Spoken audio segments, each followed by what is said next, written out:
pinag-uusapan sa social media itong si Kyle Chongson.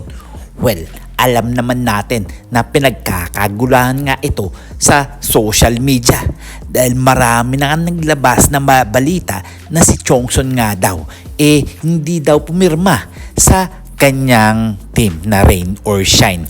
Well, alam naman natin na dapat ito mapupunta nga sa Barangay Ginebra, pero ang napili nga ng Gin Kings ay itong si RJ Abarientos. Well, hindi kaya nadismaya ito sa nangyari dahil nga hindi siya nakuha ng favorite team ng Barangay Ginebra.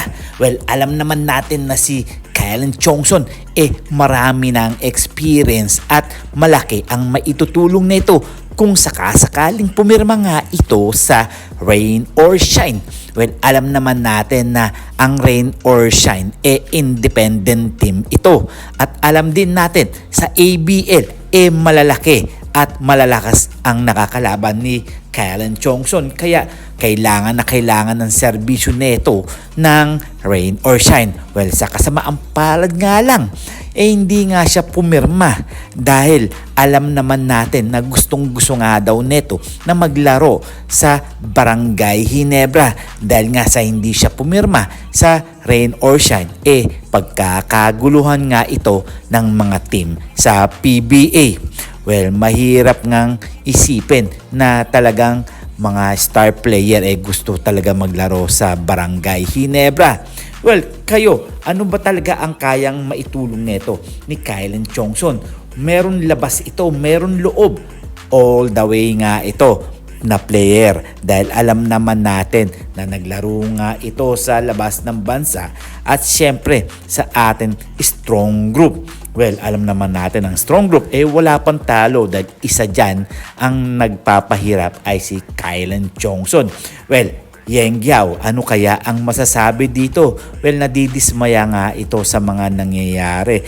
Ultimo noong paman dahil ang mga malalakas na team lang ang mga nakakakuha ng mga malalakas na player.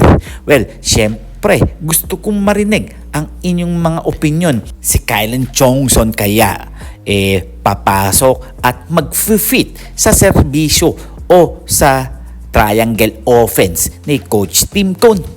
Well, yan ang hihintayin natin kung matutuloy man ang paglipat ni Chongson sa ibang koponan o sa koponan ni Coach Tim Cone na Barangay Ginebra. Well, marami pa nga mangyayari dahil nga sa social media marami at labo-labo na ang mga kwento at mga ibinabalita ng mga YouTuber. Well, nasa inyo na lang yan kung talagang babagay sa fit ng Barangay Ginebra etong si Kyle Chongson. Well, hanggang dito na lang tayo at huwag nating kakalimutan na mag-subscribe, mag-comment, like, and share, and please click the bell para ma-receive ninyo lahat ng aking notifications. So see you for my next video, see you for my next vlog.